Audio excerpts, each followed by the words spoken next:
भैया आजकल के जे समाज में उधारी केहू के मत दो, केहू के ना, रिश्तेदारी में चाहे दोस्ताना में चाहे भाईचारा में। भैया उधारी दे दे, खास करके एक और चीज आदमी के एकदम मत दिया, काहे ना कपार फरवा लिया मंजूर बा, लेकिन कर्जा मत दिया भैया। अभी भी हमारी जानकारी में कुछ लोग ऐसा बा पैसा ले ले बा हमार, लगभग केहू के 2 साल, केहू के साल भर, केहू के 3 साल, मतलब लगभग हो गई। आ भैया पी गल ले बा, लाखन रुपया के पी गल ले बा, लेकिन 3000 रुपया दिया नहीं है।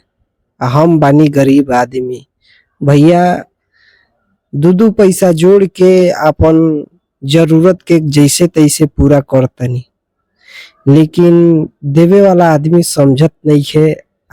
मजबूरी बा हमार कि अबे मांगे जाई डायरेक्ट तो मार के कपार फोड़ दी।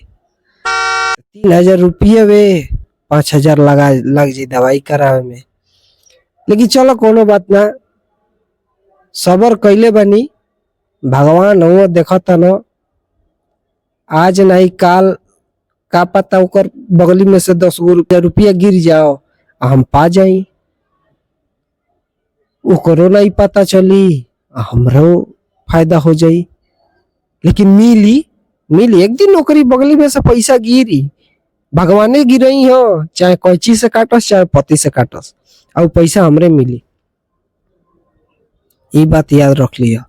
जरूरत के हिसाब से पैसा देले बा, जरूरत के होकर फायदा मत उठाओ। बहुत आदमी जानता कि हम मतलब कितना गरीब आदमी है, बहुत गरीब परिवार से हम आइल बनी, बहुत गरीब बटलो बनी। अरे ए बेरा कमानी तो राती बेरा के नून तेल चलेला, ना कमाए तो नहीं चली।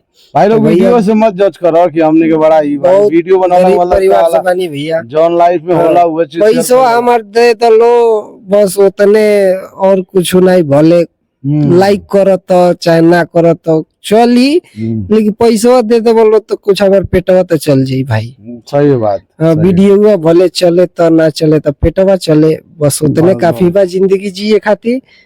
का करीम बोले के मजबूरी बा, ऐसे बोलल जाता। आज पेटवा पाले खातिर देखा परदेश में हम लोग हमनी के एक दूसरे के साथे जा वीडियो बनावत रही ना, तो कौन जरूरी रहला वीडियो बनौला के मतलब देखो भाई सब चीज होला, मतलब समझौला के भी होला, समझला का भी होला। ये वीडियो जो भी देखेला लोग अच्छा बुरा सबके होला, हम थोड़ी बा कि समाज में 5 उंगली ये जो बा ये के जैसे नहीं खे तो इंसान कैसे जैसे हुई।